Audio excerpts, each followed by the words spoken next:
মেলার ঘুগনি যদি বাড়িতেই বানাতে চান তাহলে এই রেসিপিটা ফলো করুন।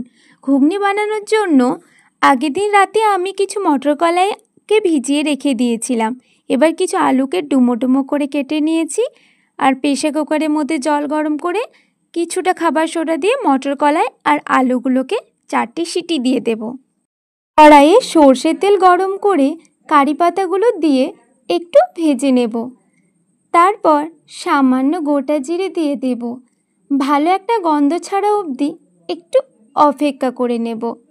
তারপর আগে থেকে কেটে রাখা পেঁয়াজ কুচিগুলো দিয়ে দিলাম। একটু আমি নাড়িয়ে নেব।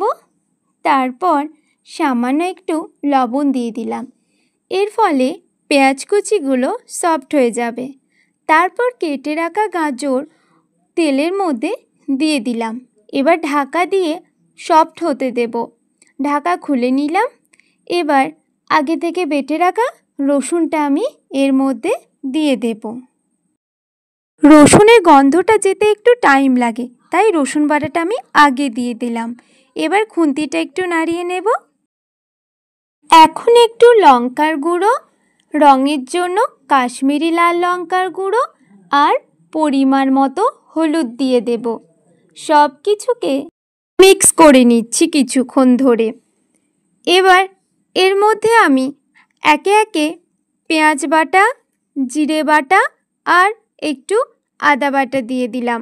আমি এখানে কোনো রকম গুঁড়ো মশলা দিইনি, সব কিছুই বাটা মশলা দিয়েছি। সব কিছুকে কিছুক্ষণ ধরে মিক্স করে নেওয়ার পর জল দিয়ে মশলাটাকে ভালোভাবে কষাতে হবে। এই মশলা কষানোটাই কিন্তু একটা ইম্পর্ট্যান্ট জিনিস রান্নার ক্ষেত্রে।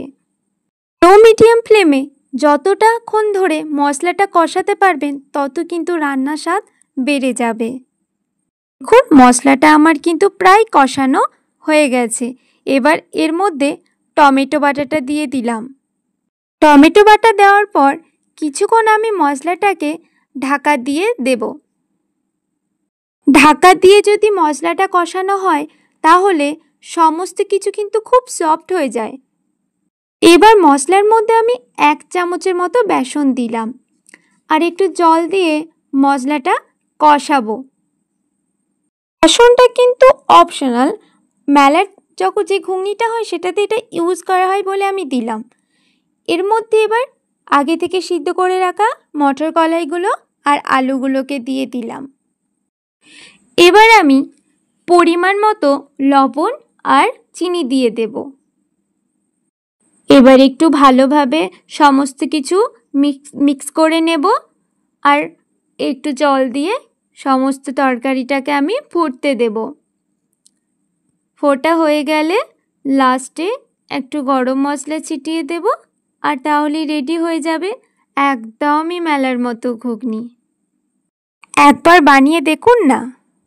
আর যদি রেসিপিটা আপনাদের পছন্দ হয় তাহলে আমার চ্যানেলটাকে একটা সাবস্ক্রাইব করে দেবেন। আজকের মতো বিদায়।